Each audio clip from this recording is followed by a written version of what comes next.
ඔයා දන්නවද උදේ කෑමට වගේම හවස තේ බොන වෙලාවටත් හාල් පිටි ටිකක් ගෙදර තියෙනවා නම් ලේසියෙන් හදාගන්න පුළුවන් හරිම රසවත් කෑමක් තමයි අද අරගෙන ආවේ. ඉතින් මේ බලන්න හරිම සොෆ්ට් එකට මේක තියෙනවා. ඒ වගේම හරිම රසයි. මම නම් උදේ කෑමටත් මේක හදාගන්නවා. චුටි බබාලා ඉන්නවා නම් එයාලත් ආස වෙයි. ඉතින් වැඩි කතා නැතුව ඉක්මනට බලමු කොහොමද මේක හදාගන්නේ කියලා. ඒ වගේම ඔයා ළඟ තරාදියක් නැත්තම් මැනගන්න පීරිසි අඬු කෝප්පෙන් හරි ලේසියෙන් මනගන්න හැටි මම අද කියලා දෙනවා. ඉතින් මුලින්ම මෙන්න මේ වගේ ඔයා ළඟ තියෙන ඕනම ප්‍රමාණයේ පීරිසි කෝප්පයක් ගන්න. මම අද මේකෙන් තමයි සේරම දේවල් මැනගන්නේ. කිසිම දෙයක් තරාදියකින් මැනලා අරගන්නේ නැහැ. දැන් ටිකක් ඉඩ තියෙන භාජනයකට අර ගත්ත කෝප්පෙන් පුරවලා කෝප්ප දෙකක් මම තෙත හාල් පිටි එකතු කරගන්නවා. ඒකටම පාම් පිටි මේස හැඳි 5ක් එකතු කරගෙන සීනි එක කෝප්පයක් එකතු කරනවා. සුදු සීනි හරි රතු සීනි හරි වාට එකතු කරගන්න පුළුවන්. ඒ වගේම ගාගත්ත පොල් කෝප්ප එකකුත් එකතු කරගෙන ඊස්ට් තේ හැඳි එකක් දාලා මේ ටික හොඳට කලවම් කරගන්න. මේ විදිහට සේරම හොඳට කලවම් වුණාට පස්සේ ඔයාට මේක අනා ගන්න පුළුවන්. මම සාමාන්‍ය ඇල් වතුර තමයි පාවිච්චි කරන්නේ. ඔයාලඟ තියෙනවා නම් පොල් වතුරෙන් උනත් මේක අනා ගන්න පුළුවන්. පොල් වතුර නැහැ කියලා ප්‍රශ්නයක් නැහැ. අපි මේකට ඊස්ට් එකතු කරගත්ත නිසා හොඳට පිපිලා එනවා.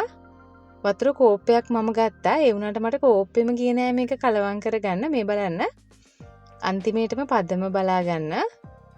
මෙන්න මේ වගේ ගොඩාක් දියාරුත් නැති ගොඩාක් උකුත් නැති විදිහට තමයි මිශ්‍රණය අනා ගන්න ඕන. මේ බලන්න. කොටස් විදිහට පහළට කැඩි කැඩි වැටෙන්න ඕන මිශ්‍රණය.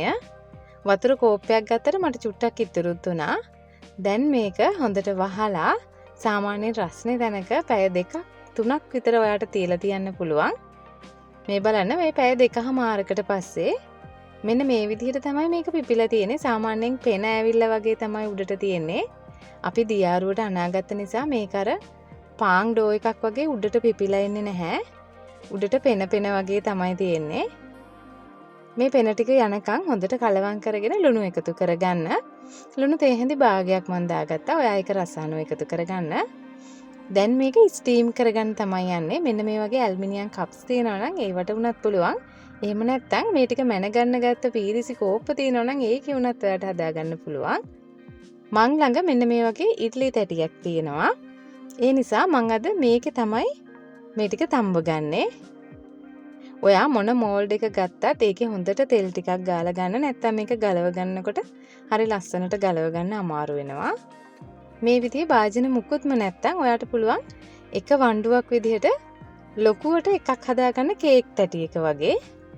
එහෙමත් පුළුවන් මෙන්න මේ විදිහට උඩටම පුරවන්න නැතුව පිපිලා එන්න ටිකක් ඉඩ තියලා මිශ්‍රණය දාගෙන ලස්සන වෙන්න මම පළතුරු කෑලි ටිකක් එකතු කරගත්තා. වියලි මිදි හරි දාගන්න පුළුවන්. දැන් මේක විනාඩි 20ක් විතර මම ස්ටීම් කරගන්නවා. රයිස් කුකර් එකේ හරි භාජනයක ලිපේ හරි වාට ස්ටීම් කරගන්න පුළුවන්. මේ බලන්න විනාඩි 20යි මට ගියේ. මේවා හරි පුංචි ඒවා නිසා. ඔයා ටිකක් ලොකුවට හදා ගන්නවා නම් විනාඩි 45ක් විතර ස්ටීම් කරගන්න. තේ බොන පීරිසි අඬු කෝප්ප එක වගේ හදනවා නම් වැඩි වෙලාවක් ස්ටීම් කරගන්න ඕනේ. මේ බලන්න හරිම සොෆ්ට් එකට තියෙනවා. ඒ වගේම මේක හරිම රසයි. වේලුණා කියලා ගොඩාක් හයිය වෙන්නේ නැහැ. හරිම සොෆ්ට් එකට තියෙන්නේ. පැණි රසත් ගානට තියෙනවා. ඉතින් මේ විදිහට අමුද්‍රව්‍ය අරගෙන ඔයාට හරිම රසට මේ විදිහට වණ්ඩු හදාගන්න පුළුවන්. ඔයා කැමති නම් මේක පාට වෙන්න කහ කුඩු ටිකක් වගේ එකතු කරලා කහ පාටට හදාගන්නත් පුළුවන්. මේ බලන්න මේක ඇත්තටම හරිම රසයි. තේ බොන වෙලාවටත් ගැලපෙනවා.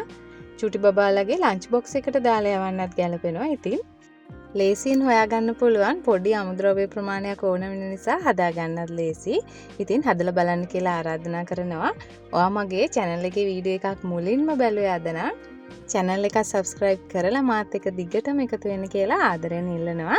ඒ වගේම ඔයාගේ අදහස් පහතින් කමෙන්ට් එකක් විදිහට දාගෙන යන්න පුළුවන්. ගිහින් එන්න සුබ දවසක් ඔයාලට.